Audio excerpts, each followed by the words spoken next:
Here it is, the Plaza Hotel, where billionaires go to lose fortunes. Fifth Avenue and Central Park South, a palace that has consumed every owner who dared believe they could possess it.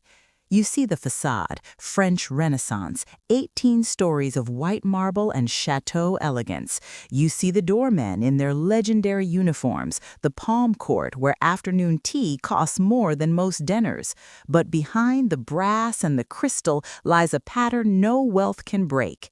Every owner arrives with billions. Every owner departs diminished. The hotel stands, the fortunes fall, one after another after another. Conrad Hilton called it his greatest triumph and his deepest regret. Donald Trump declared he would never sell, then sold at a loss. A Saudi prince paid top dollar and watched value evaporate. Indian billionaires bought at the peak of the market and rode it straight down. Why does a hotel built to make its owners rich instead drain them dry? What is it about the plaza that turns nine-figure investments into cautionary tales? If luxury hospitality is supposed to generate wealth, why has this address become a graveyard for billionaire ambitions?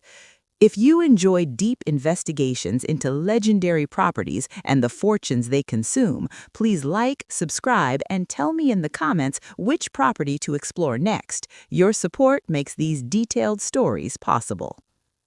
The dream begins 1905 to 1907. In 1905, Manhattan was in the middle of a construction fever that would reshape the American skyline forever. But one man looked at the corner of Fifth Avenue and 59th Street and saw something more than another tall building. He saw a statement, an institution, a palace that would define luxury for a century. Fred Sterry was not an architect or a real estate speculator. He was a hotelier, a rare breed of visionary who understood that great hotels were not merely places to sleep, but stages for American ambition. He had managed the Homestead in Virginia, transforming it into a destination for the nation's elite.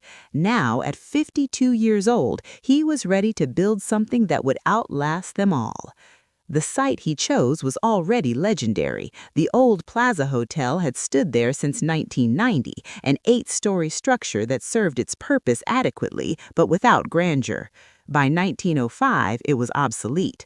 The Waldorf Astoria had raised the bar. The new St. Regis promised even greater luxury. The race was on to capture the wealthiest travelers in the world, and Fred Sterry knew the old plaza could not compete. He needed partners with resources that matched his vision. He found them in Harry S. Black, the president of the Fuller Company, one of New York's most successful construction firms. Black was a builder by trade, but a capitalist by nature. He understood numbers, timelines, and how to manage risk. Together with Bernhard Beinecke, a liquor and real estate magnate, they formed a syndicate that would finance the most expensive hotel ever built in America.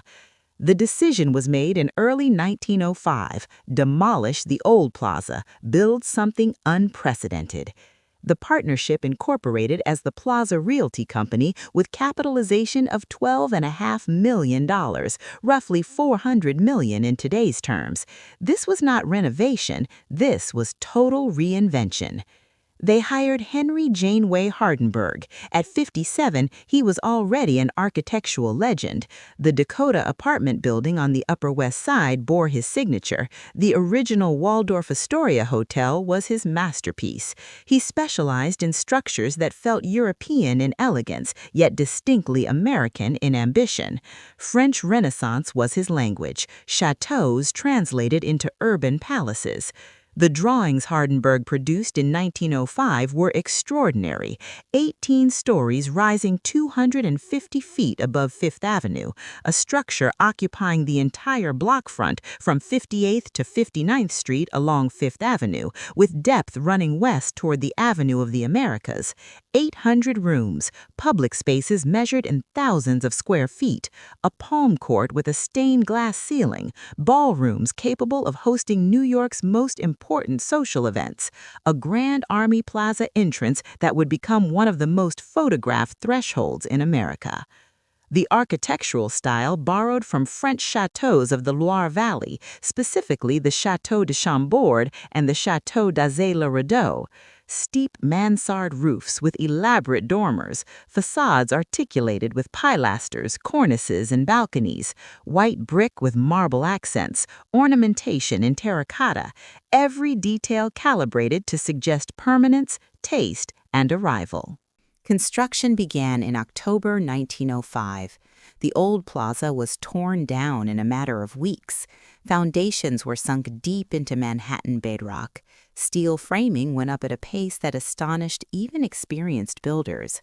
Over 1,000 workers reported to the site each day: brick masons from Italy, stone carvers from France, carpenters from Germany, plasterers trained in the great European workshops. This was not a local crew assembling a local project. This was an international workforce building an international landmark. Material deliveries arrived in continuous streams: white brick from New Jersey kilns, marble from Vermont quarries, terracotta from New York manufacturers, oak, mahogany, and walnut from lumber yards that sourced timber globally, plumbing fixtures from the finest American and European makers, electrical systems incorporating the latest innovations in power distribution and lighting, elevator mechanisms capable of moving guests 18 stories at speeds previously unimaginable. The budget was audacious from the beginning. Initial estimates hovered near $12 million, but estimates were guidelines, not limits. Fred Sterry was building for permanence. Harry Black was building to dominate the luxury market. Neither man intended to compromise on materials, craftsmanship, or finish. If a detail cost more to execute properly, they paid more. By early 1906, the skeleton was visible from across Central Park. Steel framing climbed story after story. The footprint announced scale before a single facade was dressed. Passers-by stopped to watch. Newspapers ran updates on progress. Competitors studied the drawings and reconsidered their own plans. The plaza was redefining luxury hospitality in real time. The mechanical systems incorporated innovations most hotels would not adopt for another generation: a central vacuum system serving the entire building, pneumatic tubes for internal communication, telephone lines to every guest room, central heating with radiators delivering even warmth to 800 rooms, hot and cold running water throughout, bathrooms attached to most rooms, not shared at corridor ends as in older hotels. Ice water circulated by a dedicated refrigeration plant, kitchens equipped with commercial-grade equipment capable of preparing thousands of meals daily. Fred Sterry wanted technology invisible. Guests should experience comfort without seeing the machinery that produced it. Ducts, pipes, and wires threaded through walls and ceilings. Mechanical spaces occupied basements and intermediate floors. Control rooms managed power, heat, water, and ventilation from dedicated stations. The plaza would function as efficiently as a modern factory, yet feel as luxurious as a private mansion. Interiors received equal obsession. Hardenberg personally supervised finish details. The oak room took shape on the ground floor, its walls paneled in German oak carved with Renaissance motifs. The palm court emerged with Tiffany-stained glass, columns clad in marble, and seating arranged to maximize light from the Fifth Avenue windows. The grand ballroom occupied a full floor, its ceiling elaborately coffered, its walls hung with silk damask, its chandeliers custom-made in Europe. Guest rooms were finished to a standard most private homes could not match. Plaster moldings framed ceilings and walls. Floors were hardwood, often covered with custom carpets. Furniture was period reproduction executed by New York's best workshops. Bathrooms featured porcelain fixtures, tile walls, and marble floors. Beds were dressed in the finest linens. Draperies were silk or velvet, depending on the season. Every room received gas and electric lighting, a telephone, and a call button connected to the service staff. By late 1906, the facade was nearly complete. White brick gleamed in afternoon sun. The mansard roof dominated the skyline. Terracotta ornamentation added texture and shadow. Balconies projected at regular intervals, giving select rooms outdoor space with park views. Dormers broke the roofline in rhythmic patterns that evoked French chateaux without copying them directly. The building photographed beautifully from every angle, and photographers knew it immediately. Inside, finishing work accelerated through 1907. Plasterers smoothed walls and ceilings. Painters applied layer after layer of pigment to achieve depth and richness. Gilders highlighted moldings, capitals, and frames. Electricians installed fixtures that combined functionality with artistry.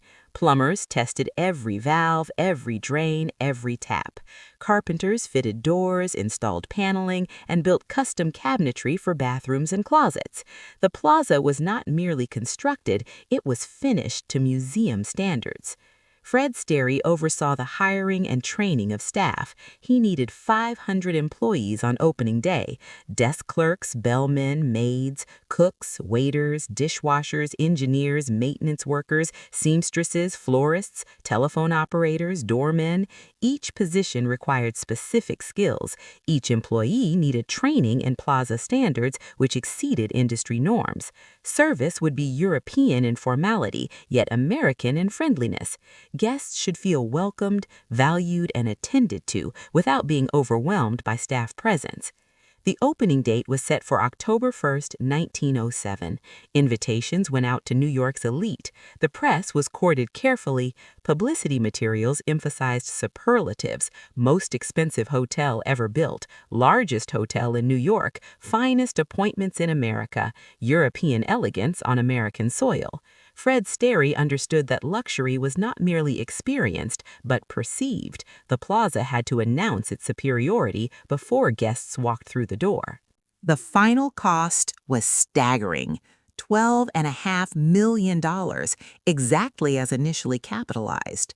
Adjusted for inflation, roughly $400 million today. For comparison, most luxury hotels of the era cost $1 to $3 million. The plaza exceeded every precedent. It was the most expensive private building in New York, some said in America. The number itself became marketing, proof of uncompromising commitment to quality. On October 1st, 1907, the doors opened. The first guests entered through the Fifth Avenue entrance, crossing a threshold that would become one of the most famous in American hospitality.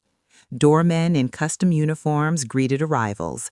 Bellmen moved luggage with military precision.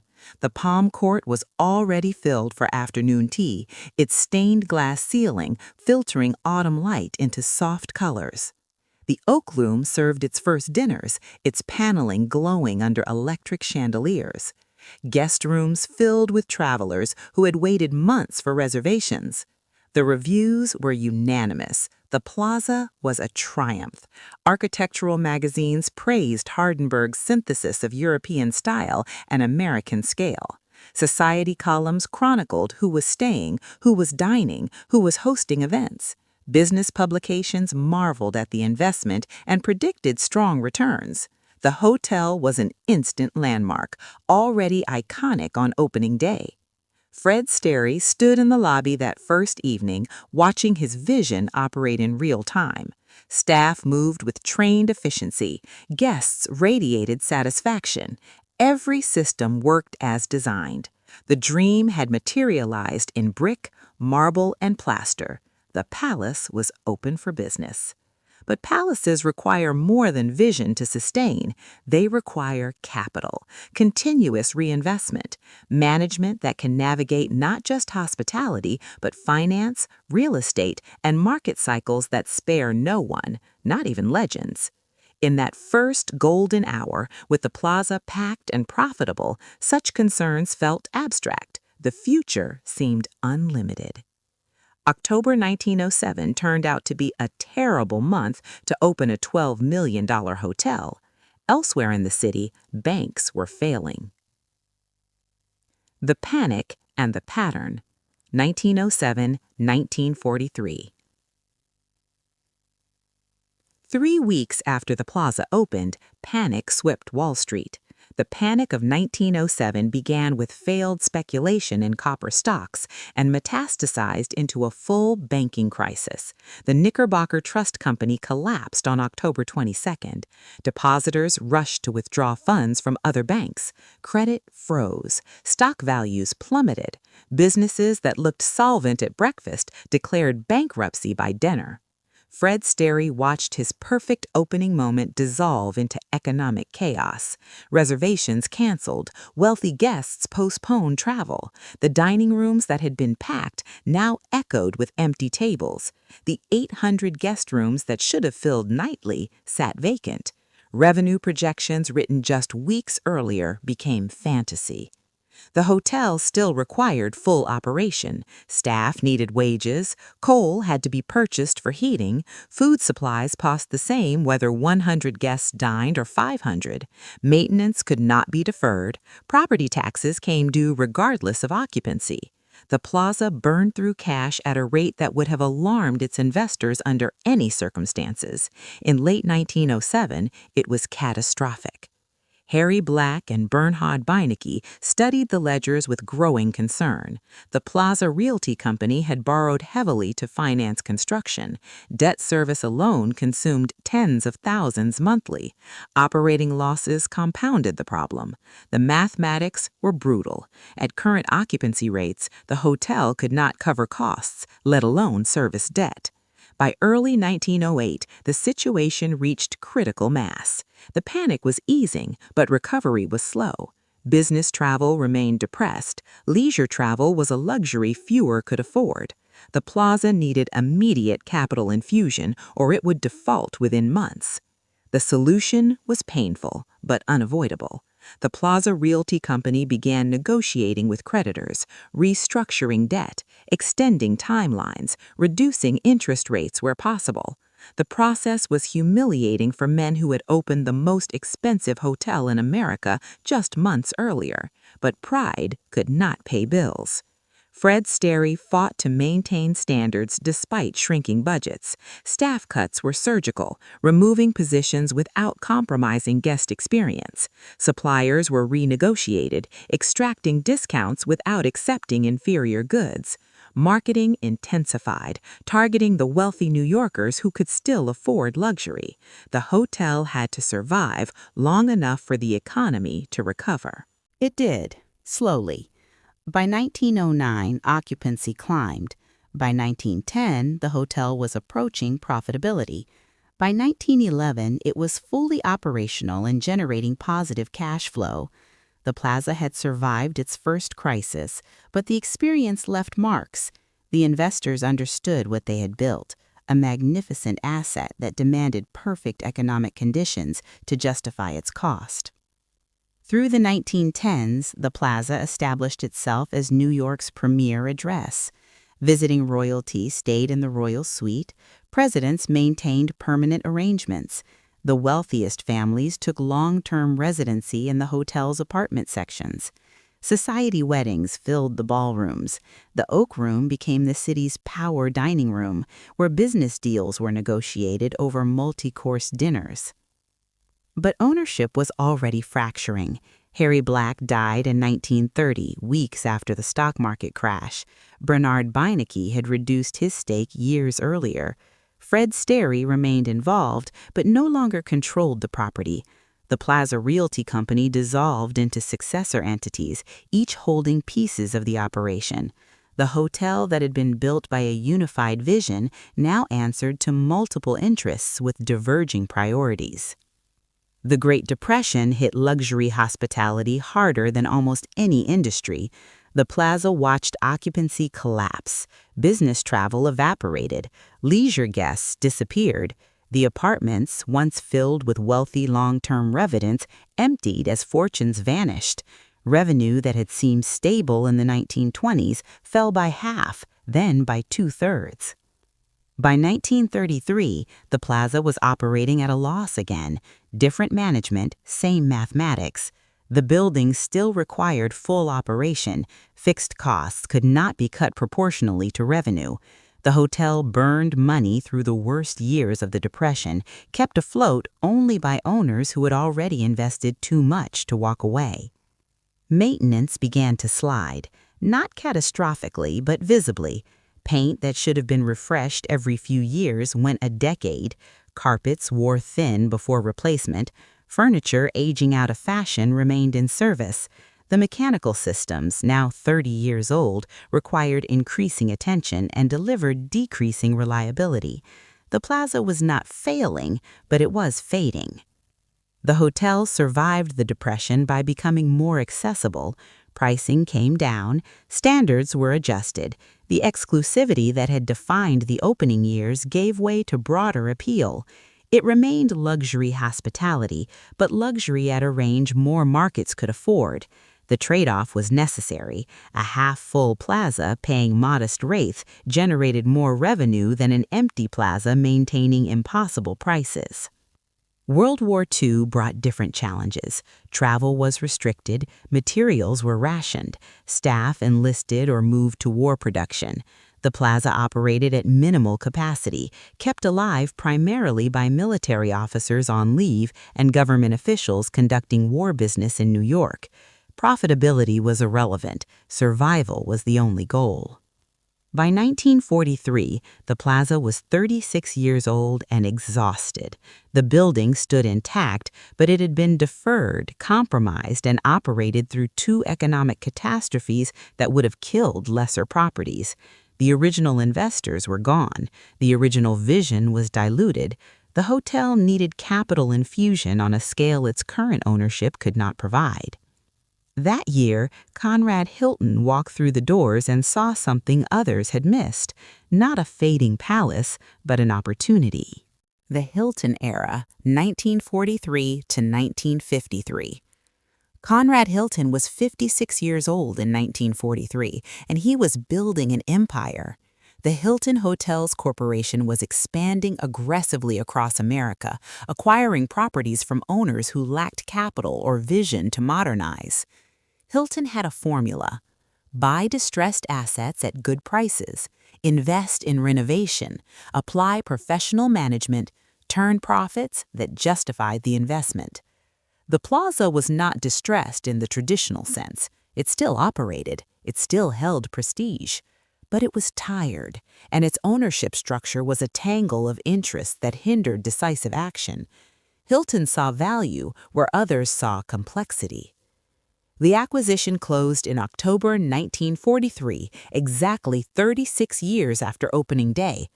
Hilton paid an undisclosed sum, though reports suggested it was under $5 million, less than half the original construction cost, even accounting for Depression-era devaluation. He acquired not just a hotel, but an institution, a brand name that resonated globally. His first move was operational. Hilton brought in his management team, professionals trained in the Hilton system. They conducted comprehensive audits of every department. Revenue streams were analyzed, cost structures were dissected, staffing levels were evaluated. The findings were sobering. The plaza was underperforming dramatically relative to its potential. Hilton's approach was systematic. First, address deferred maintenance. The mechanical systems received immediate attention. Heating, plumbing, electrical, all were inspected and repaired or replaced as needed. The goal was reliability. Guests paying premium prices expected everything to work flawlessly.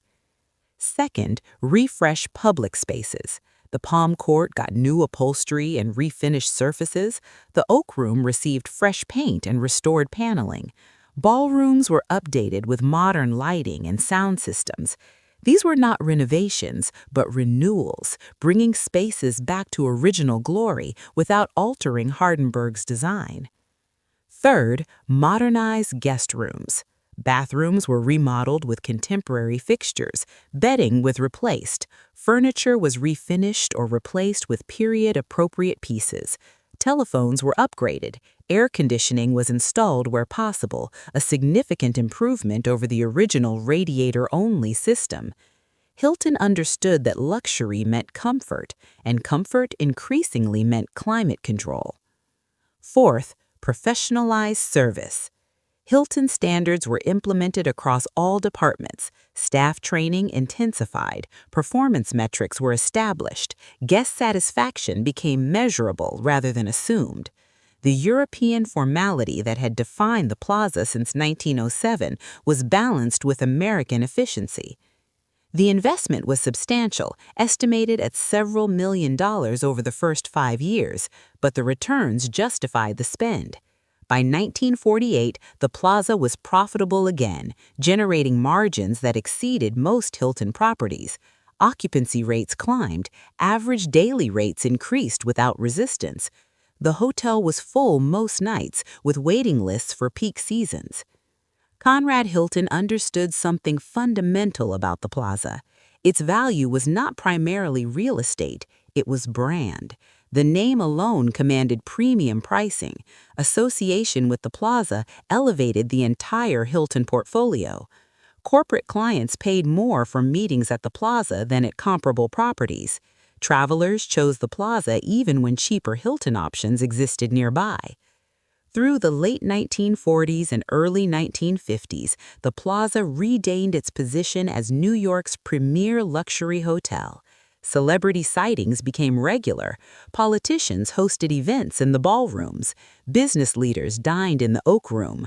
The hotel appeared in films, cementing its status in popular culture. Hilton had not just restored a building, he had revived a legend. But by the early 1950s, Conrad Hilton faced a problem his operational skills could not solve. The plaza was appreciated on his books at historical cost, far below true market value. The property generated strong cash flow, but it also tied up capital that could be deployed elsewhere. Hilton was expanding internationally, acquiring hotels in Europe and Latin America. Each acquisition demanded cash. In 1953, an offer arrived that forced a decision. A&P heir Huntington Hartford proposed purchasing the plaza for $15 million, 3 times what Hilton had paid a decade earlier. The number was extraordinary. Hilton's renovations and management had generated that appreciation, proving his formula worked. But selling meant abandoning the most prestigious property in the portfolio. The plaza was not just profitable, it was symbolic. Losing it would signal retreat from luxury, focus on mid-market growth over high-end prestige. Hilton agonized over the decision for months. In October 1953, he sold. The $15 million would fund multiple international acquisitions. The math made sense, but Conrad Hilton would later call it the biggest mistake of his career. Not financially, the sale generated strong returns, but emotionally, strategically, symbolically, he regretted selling the plaza for the rest of his life. Huntington Hartford took possession in 1953 with ambitions that mirrored Hilton's a decade earlier: restore the hotel to absolute peak condition, maintain prestige at all costs, prove that luxury hospitality could generate returns that justified premium investment. He lasted 5 years. By 1958, Hartford was looking for an exit. The pattern was emerging, but few recognized it yet. Act 4, The Turnstile begins, 1958 to 1988. Huntington Hartford was a wealthy man when he bought the plaza. The A&P grocery fortune had made his family one of America's richest. He had resources, taste, and ambition. What he lacked was operational expertise in luxury hospitality. He understood art, culture, and philanthropy. He did not understand hotel economics. The first years went well. Hartford continued Hilton's investment program, spending millions on further renovations. Guest rooms were redecorated, public spaces received new furnishings, the mechanical systems were upgraded again, incorporating the latest HVAC technology. Hartford wanted the plaza to set standards, not follow them. But revenue growth was not keeping pace with spending. Hartford had raised prices, assuming luxury customers were price insensitive. He was wrong. Occupancy rates began to decline. Business clients shifted to newer hotels with more meeting space and modern amenities. Leisure travelers still came for the prestige, but not in sufficient numbers to fill 800 rooms nightly. By 1956, the plaza was losing money. Not dramatically, but consistently. Hartford was covering losses from personal wealth, subsidizing operations that could not sustain themselves.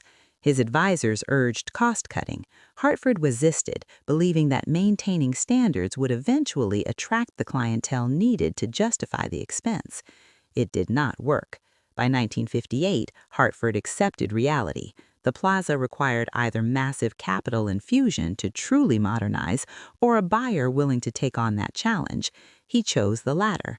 The hotel was sold to a syndicate led by Boston financier Charles Sonnenbend. Price, approximately $16 million. Sonnenbend was a professional hotel operator. His company, Child's Company, managed and owned multiple properties. He approached the plaza as a business problem requiring business solutions. First, stabilize operations, cut costs without compromising guest experience. Second, increase revenue through aggressive marketing and yield management. Third, explore mixed-use possibilities that could monetize the property beyond pure hotel operations. Under Sonnenbend's management, the plaza stabilized financially. Profitability returned, though not at levels that justified the purchase price based on normal hotel metrics. The key insight was that the plaza's value increasingly lay in its real estate rather than its operations. Manhattan property values were rising faster than hotel revenues. The land itself was appreciating at rates that exceeded operating returns. Through the 1960s and 1970s, the plaza changed hands multiple times. Each transaction valued the property higher than the last, not because hotel performance improved dramatically, but because Manhattan real estate was booming.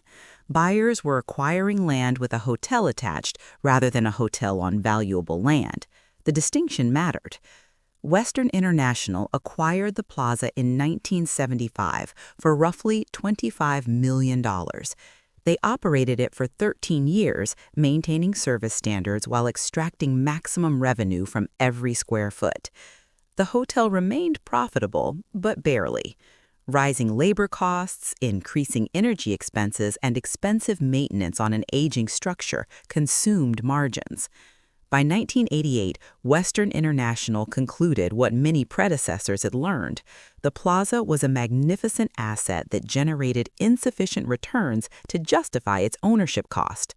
The property demanded constant investment at levels that operating revenue could not sustain. It was a prestige trophy that cost more to hold than it generated in profit. That year, Donald Trump walked through the doors and saw not a hotel, but an opportunity to rewrite the pattern. Act 5. The Trump Years, 1988 to 1995. Donald Trump in 1988 was at the peak of his real estate empire. Trump Tower dominated Fifth Avenue. Trump Plaza and Trump Castle casinos operated in Atlantic City. The Trump shuttle flew between New York, Boston, and Washington. His name was synonymous with luxury, excess, and relentless self-promotion. When the plaza came available, Trump saw it as the crown jewel his empire needed. The acquisition closed in March 1988. Trump paid approximately $407 million, a record price for a hotel. The number itself became news. It was substantially more than Western International had paid 13 years earlier. Trump financed the purchase with massive leverage, borrowing hundreds of millions based on the property's presumed value and his personal guarantee. His vision was audacious. The plaza would not merely be restored, it would be reinvented as the finest hotel in the world.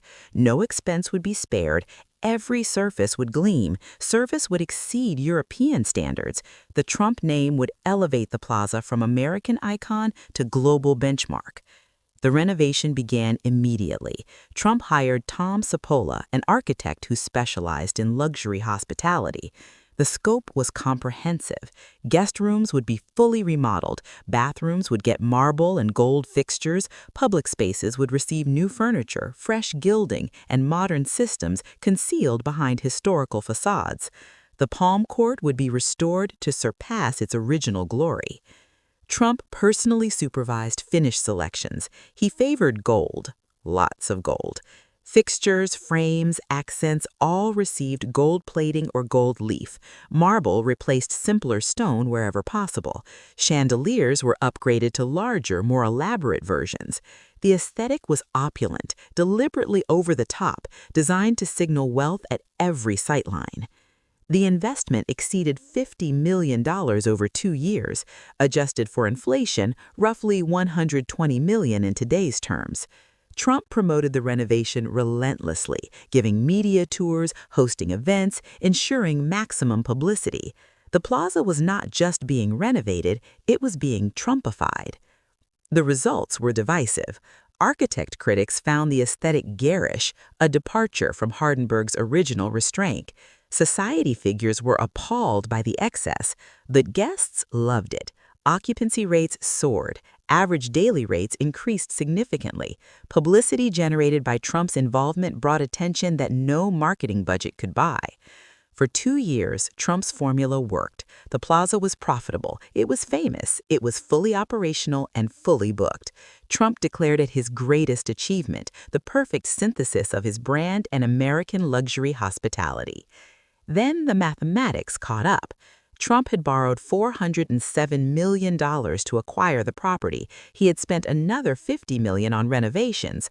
Total investment, $457 million. At prevailing interest rates in the early 1990s, roughly 12 to 15%, debt service alone consumed $60 to $70 million annually. The plaza at peak performance generated approximately $30 million in annual operating income, strong by hotel standards. Nowhere near sufficient to cover debt service. Trump was subsidizing the plaza with cash from other businesses, expecting that real estate appreciation would eventually justify the investment. The recession of 1990-1991 destroyed that assumption. Manhattan real estate values collapsed. Hotel occupancy rates plummeted. The plaza's revenue fell from $30 million to $20 million annually. Debt service remained constant at $60 to $70 million. The gap was unsustainable. By 1992, Trump was negotiating with lenders. He had defaulted on multiple loans, forcing restructuring across his entire empire. The plaza became a focal point in those negotiations. Lenders could foreclose, but Trump argued that his involvement added value that would evaporate if he lost control. His name was part of what made the plaza worth premium pricing. The compromise reached in 1992 was humiliating for Trump. He surrendered 49% ownership to lenders in exchange for debt forgiveness. He remained managing partner and could still put his name on the property, but he no longer controlled it. The palace he had declared would never be sold was now half owned by the banks. Trump continued operating the plaza through the mid-1990s, but his attention was divided. Casino losses in Atlantic City consumed his focus. The plaza became just one troubled asset in a portfolio of troubled assets. By 1995, Trump decided to exit entirely. He sold his remaining stake to CDL Hotels International, a Singapore-based company, and Quek Leng Beng, its chairman, for roughly $325 million. Trump had paid $407 million in 1988, invested $50 million in renovations, and sold for $325 million in 1995, a loss of over $130 million in 7 years. He would later claim the sale was profitable when factoring in tax benefits and depreciation, but by any straightforward accounting, Trump lost a fortune on the plaza. His final press conference was defiant. He declared victory, cited creative financing strategies, and promised his next project would be even bigger. But anyone reading the numbers understood. Another billionaire had entered the plaza confident he could break the pattern. Another billionaire departed, diminished. CDL Hotels and Quek Leng Beng took possession in 1995, believing they had learned from Trump's mistakes. They would operate conservatively, control costs, and avoid over-leveraging. The strategy seemed sound. The execution would prove harder than expected. By 1999, CDL recognized what others had learned before them. The plaza's value was increasingly tied to real estate rather than hotel operations. Manhattan property values were rising faster than hotel revenues. The land itself was appreciating at rates that dwarfed operating income. For investors focused on returns, the question was whether holding a hotel on this site was the highest and best use. The answer, financially, was no. Converting the plaza to residential condominiums would generate substantially higher returns. Manhattan luxury real estate was booming. Wealthy buyers were paying record prices for apartments with park views and prestigious addresses. The plaza occupied one of the most valuable sites in Manhattan. Running it as a hotel seemed increasingly inefficient. But conversion faced obstacles. The plaza was a designated New York City landmark. The Landmarks Preservation Commission controlled any changes to the exterior and major interior spaces. Full conversion was impossible without extensive negotiations and probable legal battles. Even partial conversion faced regulatory hurdles that would consume years and millions in legal fees. CDL explored the possibilities through the early 2000s. They hired consultants, engaged architects, and met with city officials.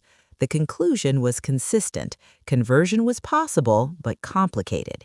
It would require navigating landmark regulations, satisfying preservationists, and investing heavily in construction before seeing returns.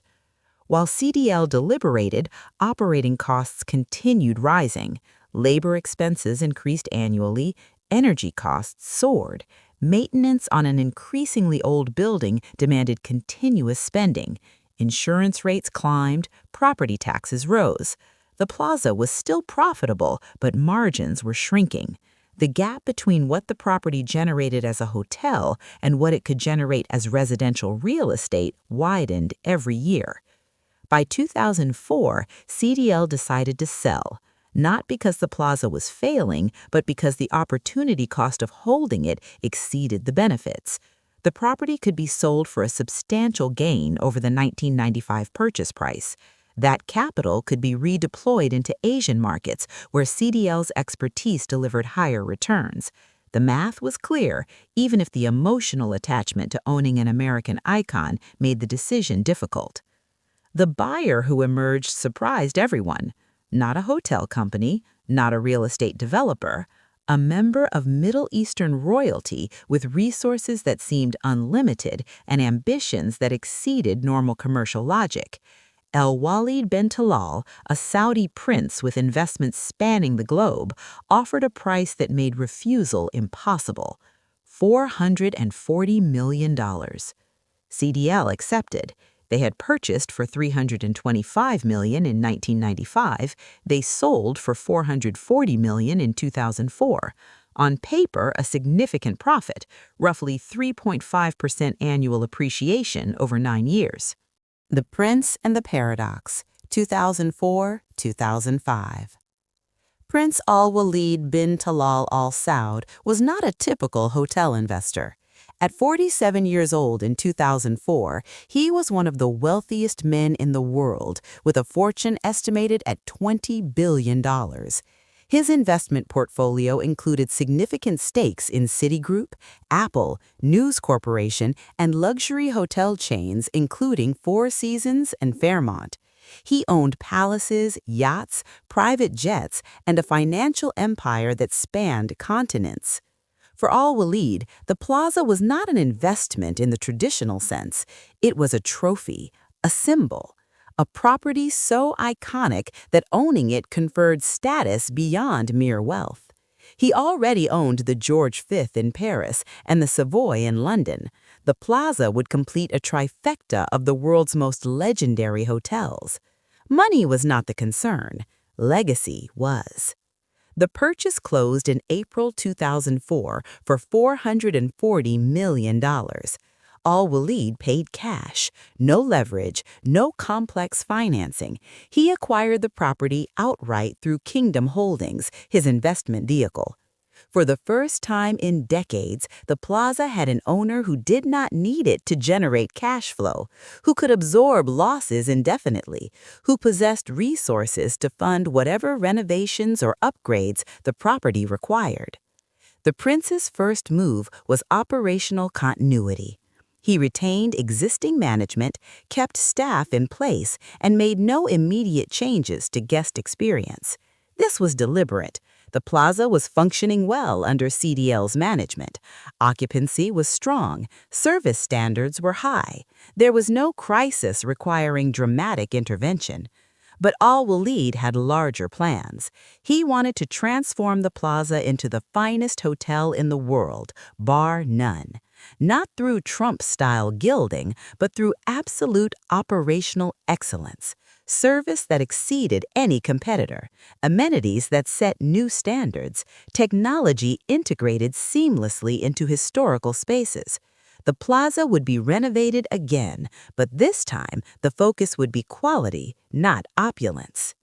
He hired the best consultants money could buy, hotel management experts from Four Seasons, interior designers who specialized in luxury restorations, engineers who could modernize systems without compromising historical integrity. The budget was open-ended. Al Walid told his team to identify what was needed, then execute it perfectly. The planning phase consumed months. Every system was evaluated, every guest room was examined, every public space was assessed. The findings were sobering. Despite multiple renovations over the decades, the plaza needed comprehensive work. Electrical systems required upgrading, plumbing had deteriorated in sections, HVAC could not deliver consistent climate control, life safety systems needed modernization to meet current codes. Windows leaked, roofing showed its age, facade masonry required repointing. The estimate came back at $300 million. To bring the plaza to the absolute peak condition Al Walid envisioned would require spending nearly as much as he had paid for the property. Most hotel owners would have rejected the number as economically irrational. Al Walid approved it immediately. But before construction could begin, a problem emerged that money could not solve. New York City's Landmarks Preservation Commission scrutinized the renovation plans and raised concerns. The plaza was a designated landmark. Changes to exterior and major interior spaces required approval. Some of Al Walid's proposed modifications, particularly to mechanical systems and guest rooms, would impact historical fabric in ways the commission found unacceptable. Negotiations with the commission consumed most of 2004. Al Walid's team argued that the renovations would preserve the plaza for future generations, that failing to modernize would lead to deterioration. The commission countered that preservation meant maintaining historical character, not replacing it with contemporary systems, however well-intentioned. The back and forth was cordial but slow. Approvals came piece by piece, each one requiring compromises that diluted the original vision. By early 2005, Al Walid faced a realization that previous owners had reached before him. The plaza was constrained by its own significance. Landmark status protected the property from demolition or inappropriate alteration, but it also prevented the kind of comprehensive modernization that would make it fully competitive with newer luxury hotels. The plaza would always be working with systems designed for different eras, adapted and updated, but never truly contemporary. Then came an offer that changed everything. Israeli-American billionaire Elad Deckel approached Al Walid with a proposition. Deckel specialized in luxury real estate conversions. He had transformed historical buildings into ultra-luxury condominiums in multiple cities. He looked at the plaza and saw potential that exceeded hotel operations. What if the property were converted to mixed use? Hotel rooms on some floors, private residences on others. The hotel would retain its identity and operations, but residential sales would generate immediate returns that hotel operations could never match. The numbers Deckel presented were compelling. Converting 2/3 of the rooms to condominiums could generate sales exceeding $1 billion. The remaining hotel portion, smaller but more exclusive, would operate at higher margins with better profitability.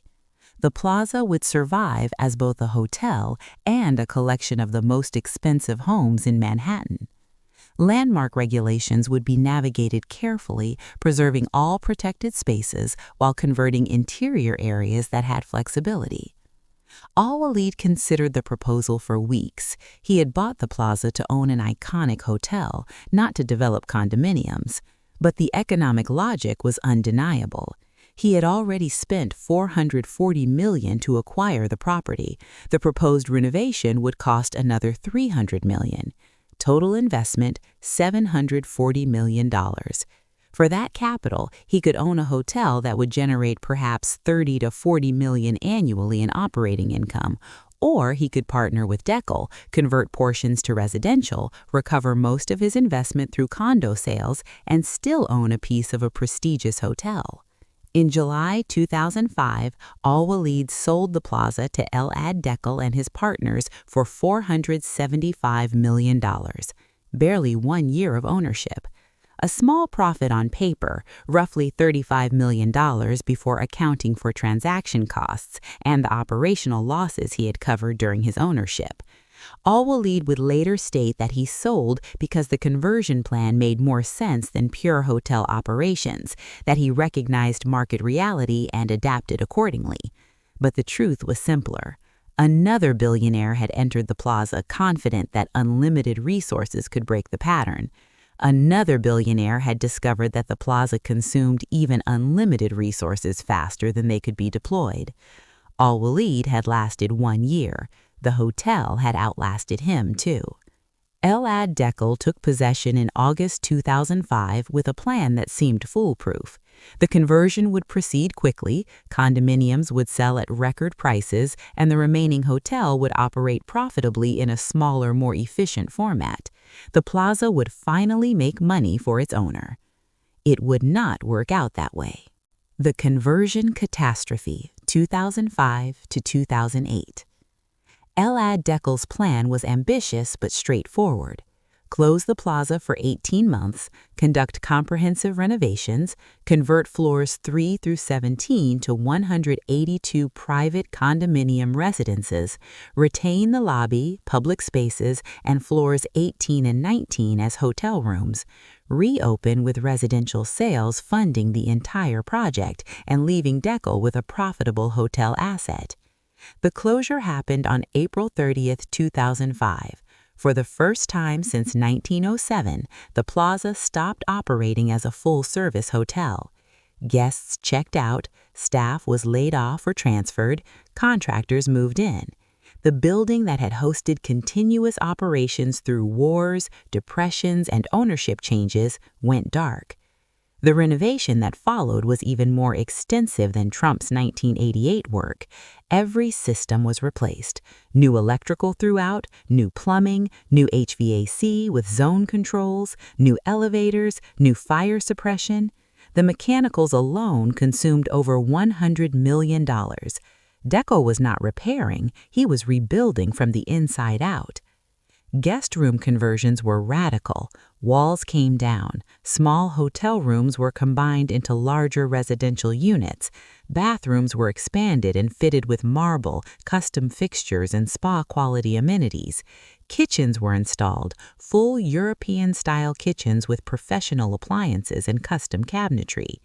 Living spaces received hardwood floors, custom millwork, and finishes selected by residents from a menu of luxury options. The apartments were not merely hotel rooms converted to residential use. They were created as some of the finest homes in Manhattan. Units ranged from small one-bedrooms at 800 square feet to massive multi-floor penthouses exceeding 10,000 square feet.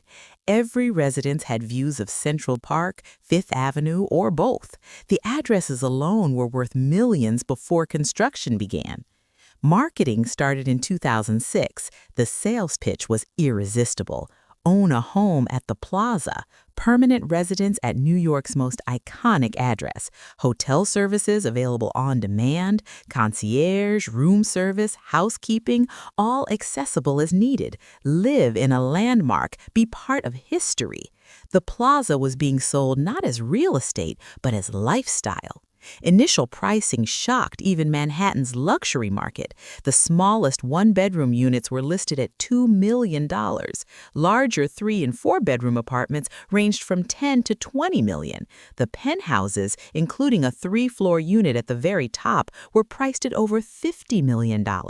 These were the highest residential prices per square foot in New York City history. And they sold. Quickly, buyers were international billionaires, hedge fund managers, celebrities, and wealthy families seeking trophy homes. The Plaza name carried a premium that no other address could match. By late 2006, Deco had sold over half the units, generating $600 million in contracts. The conversion was working exactly as planned. Then problems emerged. Construction was behind schedule. The 18-month timeline proved wildly optimistic. Renovating a landmark building while preserving protected spaces and navigating regulatory requirements was exponentially more complex than anticipated. Work that should have taken weeks consumed months. Approvals delayed progress. Unexpected conditions in the aging structure required additional engineering and spending. By early 2007, the budget was overrunning badly. Deco had estimated $350 million for renovations. Actual costs were approaching $500 million and climbing. The additional spending was financed through construction loans, but lenders were growing nervous. The project was consuming cash faster than condo sales generated it, even at record prices. Worse, the hotel portion was proving financially problematic. The original plan called for retaining 282 hotel rooms, but as residential conversions progressed, the viable hotel inventory shrank. Mechanical systems, elevators, and back-of-house spaces needed to support residential uses consumed areas originally designated for hotel operations. By mid-2007, the hotel component was down to around 130 rooms. That was too small to operate efficiently at Plaza service standards. Fixed costs would be spread over fewer rooms, making profitability nearly impossible. Deco's team scrambled to revise projections. Perhaps the hotel could operate at even higher rates, compensating for lower volume with premium pricing. Perhaps operating costs could be reduced without compromising service. Perhaps residential sales would generate enough profit to subsidize hotel losses indefinitely. Each scenario required assumptions that market conditions would have to support. Market conditions did not cooperate. The residential real estate market peaked in early 2007, then began softening. Sales slowed. Buyers who had signed contracts in 2006 started requesting extensions or outright cancellations. Deposits that seemed secure evaporated as purchasers invoked contingencies. The sales revenue Deco was counting on to complete construction became uncertain. By late 2007, the project was in serious trouble. Construction was 18 months behind schedule, costs had exceeded budget by $150 million, residential sales were stalling, the hotel component looked unprofitable, lenders were demanding assurances that Deco could not provide. The Plaza, closed for renovation in 2005, was nowhere near reopening. Then came 2008. The financial crisis that began with subprime mortgages metastasized into a global economic catastrophe. Credit markets froze, real estate values collapsed, luxury residential sales stopped entirely. Buyers who had signed contracts worth millions walked away, forfeiting deposits rather than closing on properties now worth substantially less. The bottom fell out of the Manhattan luxury market just as the Plaza needed it most. Deco faced disaster. He had invested $475 million to acquire the plaza. He had spent over $500 million on renovations. Total capital deployed exceeded $975 million. Residential sales had generated roughly $600 million, leaving a shortfall of $375 million that construction loans covered. Those loans were now coming due, and Deco did not have the cash or the sales pipeline to repay them. By mid-2008, foreclosure was imminent. Lenders could seize the plaza, but doing so would leave them holding a half-converted landmark in the worst real estate market since the Great Depression. Negotiations began to find a solution that avoided forced sale and gave Deco time to complete the project and revive sales. The rescue came from an unexpected source. Sahara India Pariwar, an Indian conglomerate controlled by Subrata Roy, offered to acquire a controlling stake in the project. Sahara would inject capital to complete construction, assume debt obligations, and take over sales and hotel operations. Delic would retain a minority stake but surrender control. The deal closed in 2008. Sahara paid approximately $370 million for 75% ownership. Deco retained 25%. The transaction valued the entire project at roughly $493 million, less than the acquisition price 4 years earlier and a fraction of total capital invested. Deco had lost hundreds of millions, but he avoided complete wipeout and retained a stake in a property that could still generate value if sales recovered. Sahara Subrata Roy took control, promising to complete the plaza and restore it to profitability. His tenure would prove even more catastrophic than the conversions that preceded it. The Sahara Disaster, 2008-2012. Subrata Roy was one of India's most powerful businessmen in 2008. Sahara India Pariwar was a massive conglomerate with interests in finance, real estate, media, and hospitality. Roy cultivated an image as a visionary builder, a man who could execute projects others found impossible.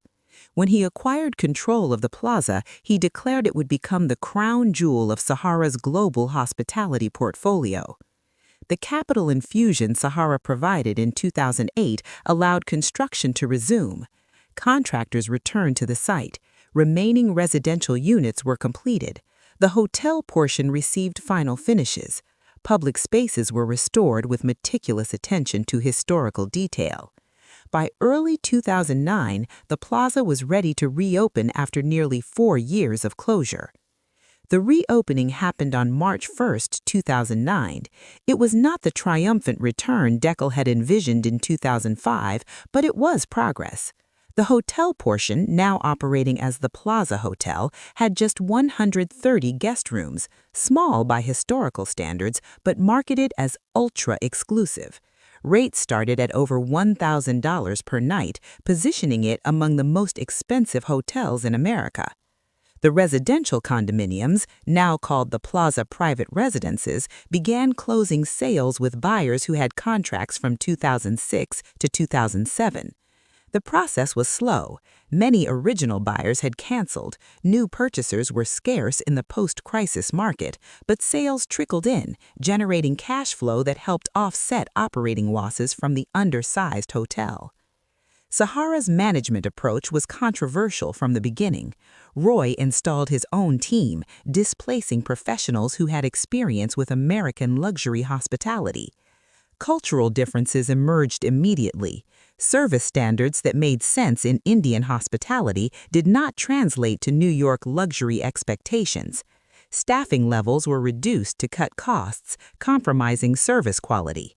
Vendors were renegotiated aggressively, sometimes selecting cheaper options that guests noticed. Reviews started to decline. The plaza had maintained near-perfect ratings for decades. Under Sahara management, online reviews filled with complaints. Service was slow, rooms showed wear, restaurant quality slipped.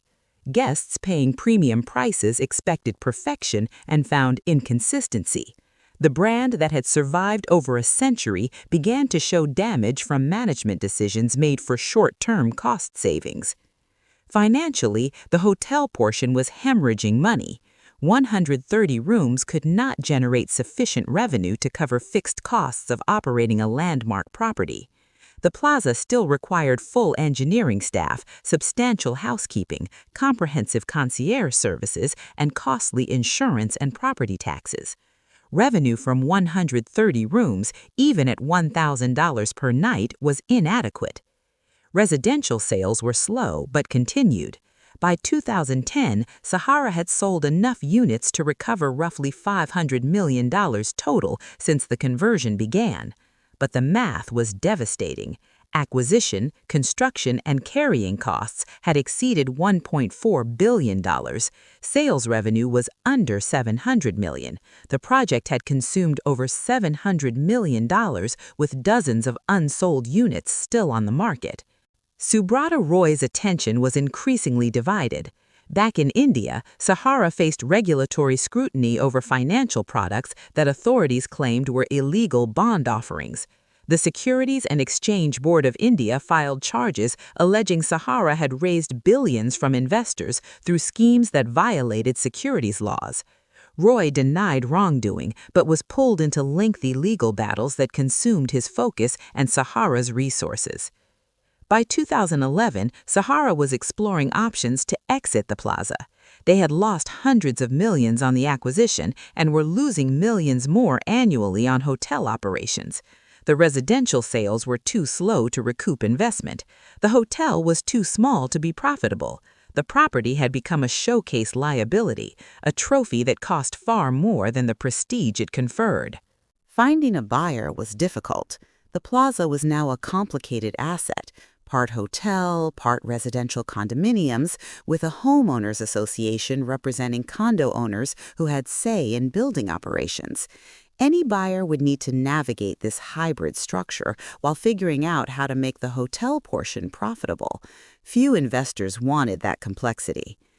In 2012, Sahara announced a deal.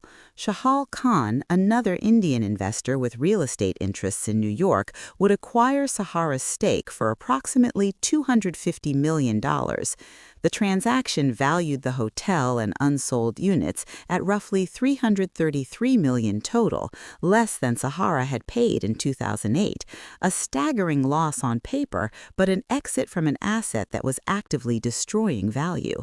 The sale closed in late 2012. Subrata Roy departed having lost an estimated $400 million on the plaza. He would later be arrested in India on fraud charges related to Sahara's financial schemes and spend time in jail before posting bail. The plaza was one among many catastrophes in his business career, but it was emblematic. Another billionaire certain he could succeed where others failed. Another complete defeat. Shahal Khan took control in 2012, believing he could finally stabilize the property. He would last less than 2 years before selling at another loss. The pattern was accelerating. The turnstile accelerates 2012-2018. Shahal Khan's ownership was brief and unremarkable. He was not a hotel operator or a developer of real estate. He was an investor who saw the plaza as undervalued after Sahara's distress exit. Buy low, hold for recovery, sell higher. The strategy made sense on paper. In practice, it ignored the fundamental problem. The plaza was not undervalued. It was accurately priced for an asset that could not generate returns, justifying its cost. Khan's management continued the pattern of cost-cutting that Sahara had begun. Service suffered further. Reviews declined more. The plaza's reputation, carefully built over a century, was eroding under successive owners who treated it as a financial asset rather than a hospitality institution. Longtime guests stopped coming. Loyal customers shifted to other luxury hotels where service had not deteriorated. The residential sales that continued under Khan's ownership generated some cash flow, but it was insufficient. The hotel operations lost money consistently. Khan was covering losses from other businesses, waiting for Manhattan real estate to recover enough that he could sell at a profit. By 2014, he had lost patience. The plaza was for sale again. This time, multiple buyers emerged. The property was no longer the trophy it had been under Conrad Hilton or Prince Al-Walid. It was a troubled asset with complications that sophisticated investors recognized. But it was still the plaza. The name still had value. The location was still premium. Someone would buy it, but the price would reflect reality rather than prestige. The buyer who succeeded was Qatari Hospitality, a Qatari government-owned hotel company. They acquired the hotel portion of the plaza and remaining unsold condominiums in a complex transaction that closed in 2018. The exact price was not disclosed, but industry estimates suggested approximately $600 million for the hotel and remaining residential inventory. Qatari Hospitality was a serious hotel operator, not a billionaire's vanity project or a speculative real estate flip. They owned and operated luxury hotels globally, including properties in Paris, London, Geneva, and multiple locations throughout the Middle East. They had professional management, deep resources, and long-term perspective. If anyone could stabilize the plaza, it should be them. Their first moves were strategic: bring in experienced management, restore service standards, complete remaining residential sales quickly, even at discounts, to generate cash and simplify operations, invest in necessary maintenance and updates deferred under prior ownership, position the hotel for long-term stability rather than short-term profit. The early results were positive. Service ratings began to improve, occupancy stabilized, the hotel started functioning as it should, with professional management and adequate staffing. Qatari had addressed the operational problems that had plagued the plaza since the conversion. But they could not address the fundamental economic problem. The Plaza Hotel, now just 130 rooms in a building that once held 800, could not generate sufficient revenue to justify its cost. Fixed expenses were enormous. Property taxes on the hotel portion exceeded several million annually. Insurance was expensive. The engineering staff needed to maintain a century-old landmark was substantial. Housekeeping, concierge, front desk all required staffing levels that seemed disproportionate to 130 rooms but were necessary to deliver plaza standard service. Even with occupancy at 90% and average daily rates exceeding $1,000, the mathematics did not work. Annual revenue from the hotel portion was roughly $50 to $60 million. Operating expenses consumed $40 to $50 million. That left $10 to $20 million in operating income before debt service, capital reserves, and management fees. By hotel investment standards, those returns were acceptable. By luxury hotel standards focused on prime Manhattan real estate, they were mediocre. Qatari had paid $600 million. A 10% return would require $60 million annually. The hotel generated a fraction of that. The residential sales, once completed, provided one-time cash infusions, but no ongoing income. Qatari owned a prestigious hotel that was more expensive to maintain than the income it generated could support. The situation was not dire. Qatari was owned by the Qatari government, which had resources to subsidize operations indefinitely. The plaza was a trophy asset that conferred prestige on Qatari's hospitality portfolio. It did not need to generate market rate returns to justify its existence. It needed to survive and maintain standards. But this solution, government ownership willing to subsidize losses for prestige, was an admission. The plaza could not succeed under normal ownership economics. It required an owner for whom profit was secondary to status. That was not a business model. That was a monument funded by oil wealth. Through 2018, 2019, and 2020, Qatari operated the plaza competently. Service improved, the property was stable. Then came the pandemic. The Pandemic and the Reckoning, 2020 through 2024. March 2020 destroyed the hotel industry overnight. COVID-19 shut down travel, emptied cities, and sent occupancy rates to single digits. Luxury hotels serving business travelers and tourists were hit hardest. The Plaza, dependent on international visitors and corporate events, saw occupancy collapse to nearly zero. The hotel closed temporarily in April 2020. Staff was furloughed, operations were suspended except for essential maintenance. The building that had operated continuously through World War II, through the Depression, through every crisis for a century, went dark again. This time, not for renovation, but for survival. Qatari faced catastrophic losses, zero revenue, continuing fixed expenses for security, maintenance, property taxes, insurance. The losses mounted daily into the millions monthly. But Qatari, backed by Qatar's sovereign wealth, could absorb it. They kept the property secured, maintained essential systems, and waited for recovery. The plaza reopened in May 2021, 15 months after closing. Occupancy was initially anemic, but improved as travel resumed. By late 2021, the hotel was operating near pre-pandemic levels. Corporate travelers returned, tourists resumed visiting New York. The plaza survived, but the pandemic had exposed the fragility of even the most famous hotels. The financial damage was immense. Qatari had lost an estimated $150 million during the closure and slow recovery. That came on top of the ongoing challenge of running a hotel that generated marginal returns. The pandemic made clear what had been true for decades. The plaza was not a sustainable business under normal circumstances. It was a subsidized monument. Through 2022 and 2023, Qatari continued operating the plaza at consistent losses. Service remained strong, the property was maintained well, but the fundamental economics had not changed. The hotel portion could not generate returns that justified ownership cost. Residential units, once sold, generated no ongoing revenue. The plaza was a beautiful, famous, prestigious money pit. Rumors began circulating in 2023 that Qatari might sell. The company denied it publicly, stating their commitment to long-term ownership, but privately, executives were reevaluating. The plaza had cost more to maintain than it generated every year since acquisition. The pandemic losses were never going to be recovered.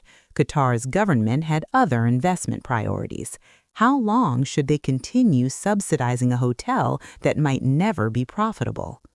The question remains unresolved in 2024. Qatari still owns the plaza, the hotel still operates, but the pattern that began in 1907 continues. Every owner, no matter how wealthy, no matter how determined, discovers that the plaza consumes more than it returns. The building stands, the owners fall, one after another after another. The mathematics of impossibility. Why does the plaza destroy its owners? The answer is not mysterious, it is mathematics. Start with acquisition cost. The plaza, given its location and prestige, commands prices that reflect landmark status rather than hotel operations. Buyers pay for the name, the history, the address. That premium pricing means every owner starts with capital deployed at levels that operating income cannot justify. Conrad Hilton paid $15 million in 1953. Trump paid $407 million in 1988. Prince Al-Walid paid $440 million in 2004. Qatari paid approximately $600 million in 2018.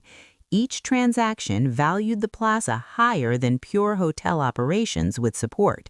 The buyers were paying for intangible assets, brand, prestige, irreplaceability, but intangible assets do not pay bills. Operating income from the plaza, even at peak performance, has never exceeded $40 to $50 million annually. In most years, it was substantially less. Those numbers support a hotel valued at perhaps $300 to $400 million using traditional hospitality metrics. But the plaza never sells for that price because it is not merely a hotel, it is an icon. Icons command premiums. That gap between operating income and ownership cost is the trap. Every owner must cover the difference, either through subsidies from other businesses, through accepting below-market returns, or through eventual sale at a loss.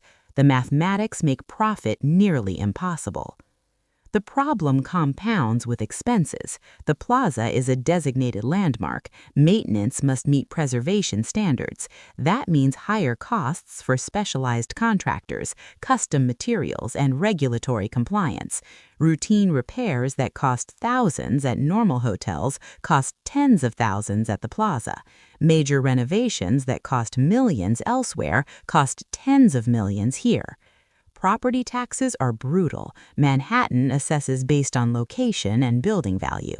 The plaza's Fifth Avenue address and landmark status mean taxes in the millions annually. Insurance is expensive due to the property's age, height, and occupancy. Energy costs are substantial given the building's size and inefficient century-old envelope.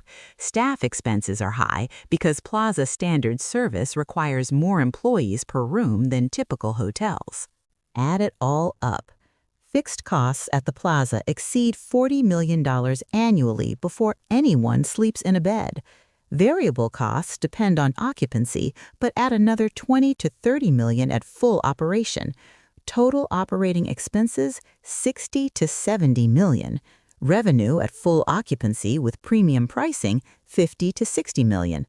The hotel loses money when full.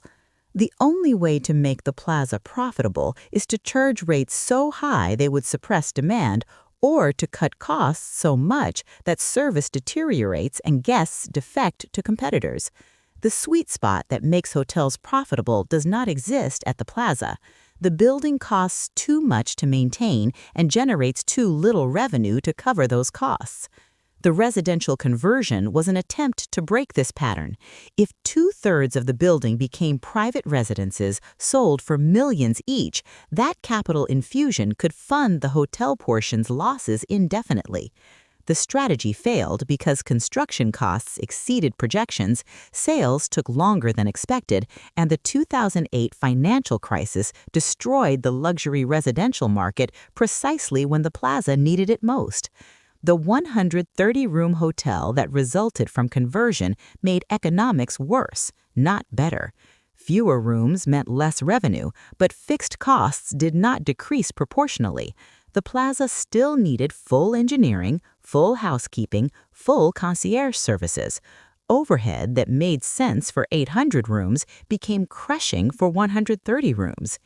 Every owner has attempted a solution. Hilton improved operations and raised rates.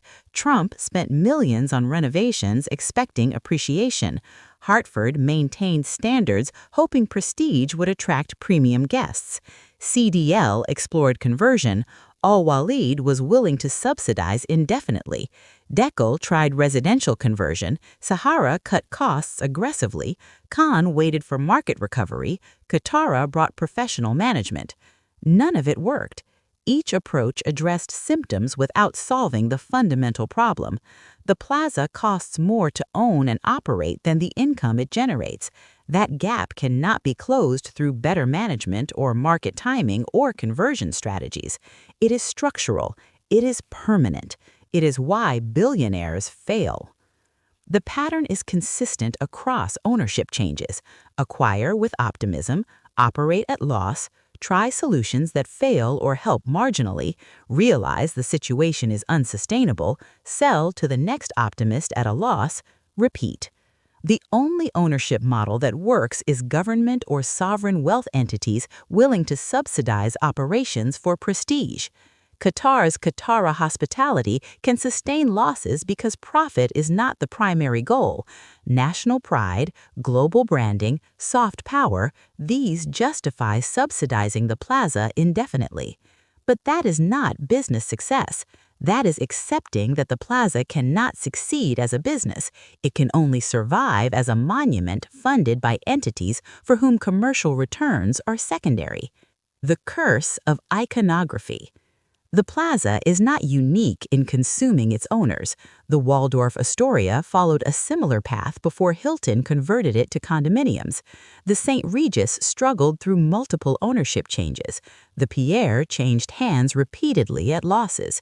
What these properties share is not bad management or poor locations. They share the burden of being landmarks. Once a hotel becomes iconic, it ceases to function purely as a business. It becomes a symbol. Symbols are expensive to maintain. They have constituents beyond guests and investors. Preservationists care about landmarks. Architecture critics evaluate them. Historians document them. Governments regulate them. All of that attention creates obligations that normal hotels avoid. The plaza cannot simply renovate, it must preserve. It cannot cut costs arbitrarily, it must maintain standards that justify its reputation. It cannot raise prices without limit, it must remain accessible to the clientele that made it famous. These constraints would hamper any business. For a hotel with already marginal economics, they are crippling. The landmark designation that protects the plaza also imprisons it. The Landmarks Preservation Commission can block changes that might improve efficiency. Converting to full residential use, which would maximize land value, is forbidden. Demolition is impossible. Even modifications to improve accessibility or modernize systems require extensive approvals. This creates a paradox. The very recognition that makes the plaza valuable also makes it less profitable. Landmark status attracts guests and justifies premium pricing, but it also prevents adaptations that could improve economics. The hotel is frozen in time, required to maintain historical character while competing in a modern market. Newer luxury hotels have advantages the plaza cannot match. Modern construction means efficient systems, predictable maintenance, and lower operating costs. Flexible spaces that can be reconfigured as needs change. No regulatory approvals for routine updates. Ground floor retail that generates income. Meeting facilities that drive corporate bookings. The plaza has history and prestige. Its competitors have profitability. The clientele problem is equally intractable. The plaza's reputation attracts guests who expect perfection, not good service, not excellent service, but flawless service. Any shortfall generates complaints, negative reviews, and social media criticism. The pressure is immense, and the tolerance for error is zero. Normal hotels can have off nights, the plaza cannot. That pressure extends to every aspect of operations. Rooms must be immaculate, food must be exceptional, staff must be perfectly trained, amenities must exceed expectations. Every detail matters because guests at the plaza are comparing their experience not to other hotels, but to an idealized vision of what the plaza represents. Meeting that standard is exhausting and expensive. The celebrity factor adds another layer of complexity. Famous guests expect privacy, security, and discretion. They require special handling that consumes staff time and management attention. They generate publicity that benefits the plaza, but also creates security concerns and operational challenges. Managing celebrities is costly, and they pay the same rates as other guests. The plaza must also navigate cultural shifts that iconic properties cannot easily accommodate. Sustainability is increasingly important to luxury travelers, but retrofitting a century-old building for energy efficiency is expensive and complicated. Accessibility is required by law and expected by guests, but making an historical building fully accessible often requires modifications that conflict with preservation standards. Social issues complicate operations. Staff unionization is a reality at major hotels. Unions advocate for workers, which is appropriate, but also increase labor costs and reduce operational flexibility. The plaza must navigate union contracts, prevailing wage laws, and employee expectations that exceed industry norms. These are good things for workers. They are also expensive for owners. The plaza is trapped in amber. It must maintain standards that were set in 1907 while operating in 2024. It must preserve historical character while meeting contemporary expectations. It must generate profits that justify modern ownership costs while bearing expenses that exceed normal hotels. The contradictions are impossible to reconcile. every owner enters believing they can break this trap. They see the iconic status, the premium pricing, the global recognition. They believe that with enough capital, better management, or smarter strategies, they can make the plaza profitable. They are wrong. The trap is not solvable, it is structural. The only winning move is not to play. But billionaires do not think that way. For them, the plaza is not merely an investment, it is a trophy, a statement, proof they have reached the summit. They buy it knowing the economics are marginal because they believe they are smarter than predecessors. They believe their resources are sufficient. They believe the rules that defeated others do not apply to them. They are always wrong. The plaza wins every time. The current state, 2024. Today, the plaza still stands at Fifth Avenue and Central Park South. The white brick facade still gleams, the mansard roof still dominates the skyline. Doormen still greet arrivals in legendary uniforms. Inside, the Palm Court still serves afternoon tea beneath Tiffany glass. The Oak Room, though reconfigured over the years, maintains its gravitas. The Grand Ballroom hosts events. The lobby impresses guests who enter for the first time. But walk through with knowledge of what lies beneath, and the cracks show. Paint that should be refreshed shows wear. Carpets and corridors fray at edges. Furniture in guest rooms, while comfortable, is not regularly updated. Bathrooms, though functional, reflect designs from previous renovations rather than current luxury standards. The plaza is well maintained by normal hotel standards. It is not maintained at the level its reputation demands. Qatari hospitality continues operating at losses. The exact figures are not public. Government-owned entities do not report with the transparency public companies require. But industry analysts estimate ongoing losses in the range of 10 to 20 million annually. Not catastrophic by sovereign wealth standards, but substantial and continuous. The hotel portion runs at high occupancy most of the year. Average daily rates exceed $1,000, among the highest in New York. But 130 rooms at $1,000 per night generates under $50 million annually at full occupancy. Operating expenses consume most of that. Property taxes, insurance, staffing, maintenance, utilities, the bills never stop and never decrease.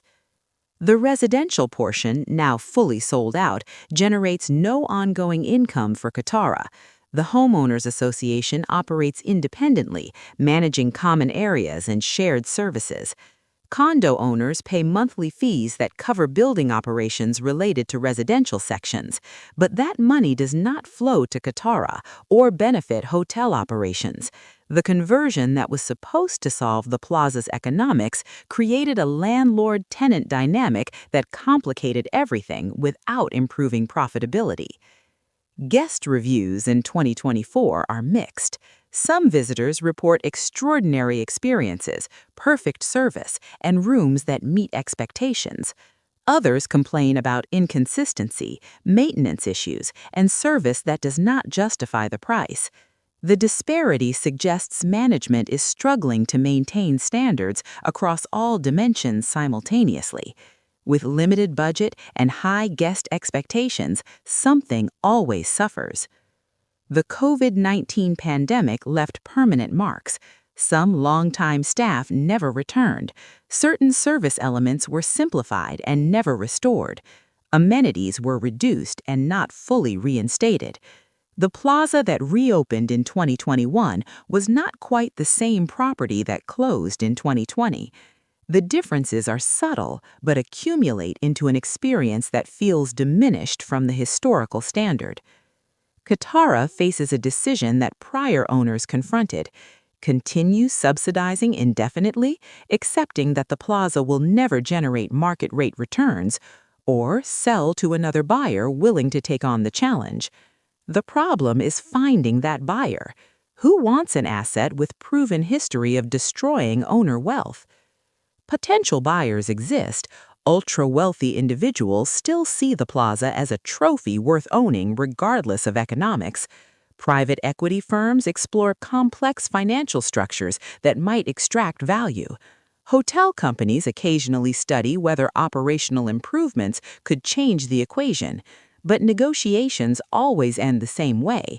Once potential buyers examine the numbers, understand the constraints, and recognize the pattern, they walk away. The plaza is caught in a strange limbo. Too iconic to fail, public outcry would prevent any scenario where the hotel closed permanently. Too expensive to succeed. No ownership structure has found a way to generate profits that justify the investment. It exists in a sustained state of managed decline, operating well enough to avoid crisis, but not well enough to thrive. Meanwhile, New York's luxury hotel market has moved on. New properties offer contemporary amenities, efficient operations, and profitability. The Aman, New York opened in 2022 with 83 rooms and immediate profitability. The Baccarat Hotel, while struggling initially, found operational models that work. Even venerable competitors like the St. Regis and the Pierre operate more profitably than the Plaza because they avoided the conversion catastrophe and maintained sufficient room inventory. The irony is that the Plaza's problems are not unique to luxury hospitality. They are universal to iconic properties. The Space Needle in Seattle, the Empire State Building in New York, the Eiffel Tower in Paris, all are expensive to maintain relative to the income they generate. All require subsidies, creative financing, or ownership willing to accept below-market returns. The difference is that those properties are attractions, not operating businesses. They can charge admission and limit services. Hotels must operate continuously at full standards, which is exponentially more expensive. The plaza cannot become just an attraction. It must remain a functioning hotel to retain its iconic status. But functioning as a hotel requires economics that the plaza cannot achieve. The property is trapped being what it must be rather than what it should be for financial success. In this context, Qatari's willingness to subsidize indefinitely is the plaza's salvation. Without a government-backed owner indifferent to commercial returns, the property would have failed years ago. The question is how long that arrangement can persist. Qatar's government priorities change, sovereign wealth allocations shift. At some point, someone in Doha will question why Qatar is subsidizing an American hotel. When that happens, the plaza will be for sale again. And the cycle will continue.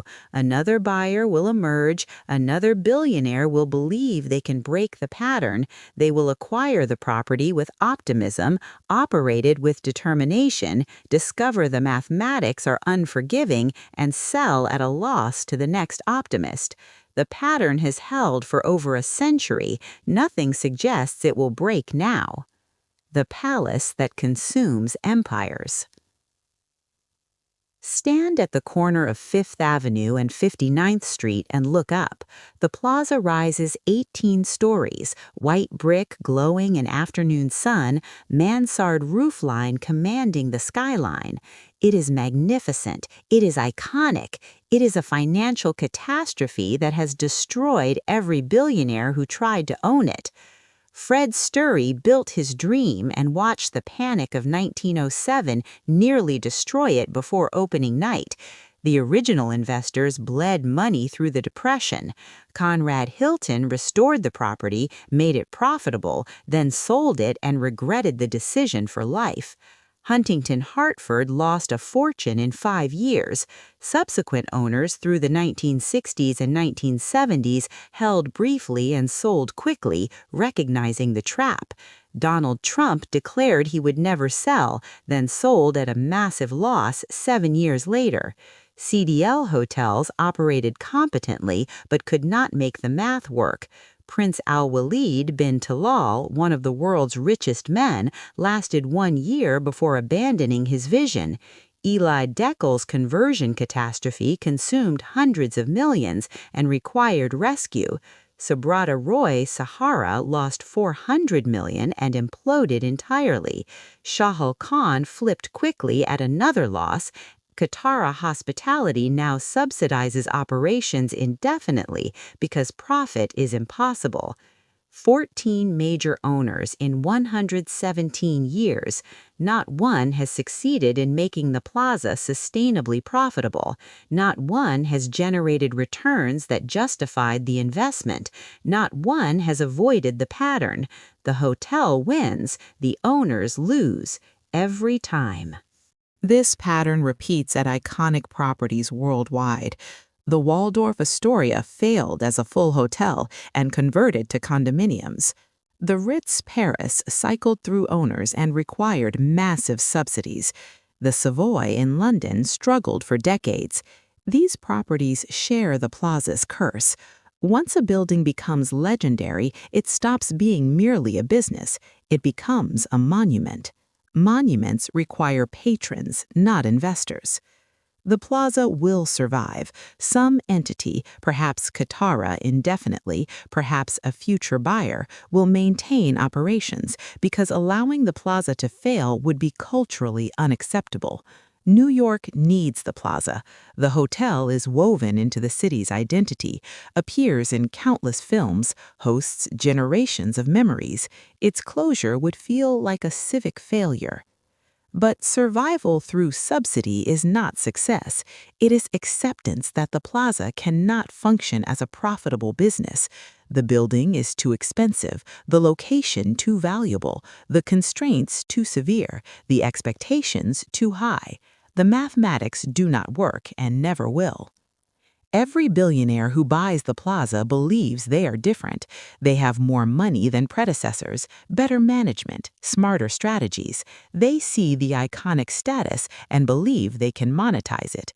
They study prior failures and convince themselves they have identified the error.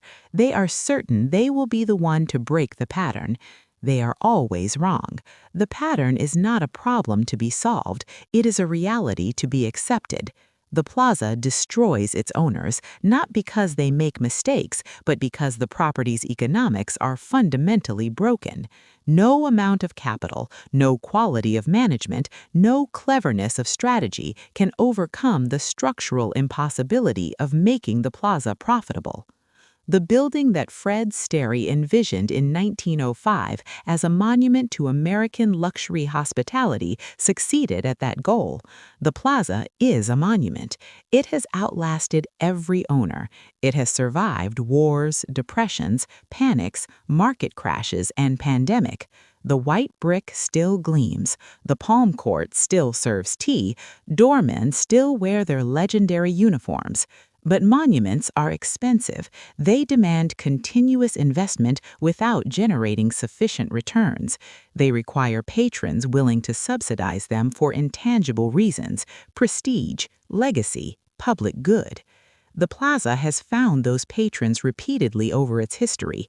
When one patron exhausts their willingness or ability to subsidize, another eventually appears. This is the plaza's true nature, not a hotel that happens to be iconic, but an icon that happens to operate as a hotel. The distinction is everything. Hotels are businesses evaluated on profit. Icons are symbols evaluated on meaning. The plaza is judged by both standards simultaneously and can meet neither fully. For billionaires, this is the fatal attraction. They see the symbol and believe they can possess it. They see the prestige and believe it translates to profit. They see the history and believe they can write the next chapter. They are drawn to the plaza precisely because it is impossible, because owning it would prove something that lesser achievements cannot. But the plaza proves something different. It proves that some things cannot be owned, only temporarily held. It proves that magnificence costs more than magnificence generates. It proves that even unlimited resources are insufficient when deployed against structural impossibility. The billionaires keep coming, the pattern keeps repeating. Each owner enters with confidence, each owner exits diminished. The plaza stands unchanged, outlasting them all, consuming fortunes while barely breaking even, destroying ambitions while maintaining perfect composure. Here it is, the Plaza Hotel, where billionaires go to lose fortunes, the palace built not just for guests, but for owners who believe they can succeed where every predecessor failed, the monument that outlasts everyone who tries to possess it. The white brick gleams, the mansard roof commands, the doormen stand ready. Inside, beneath the surface, the mathematics grind forward. Operating income insufficient, fixed costs excessive, profitability impossible, the pattern unbreakable.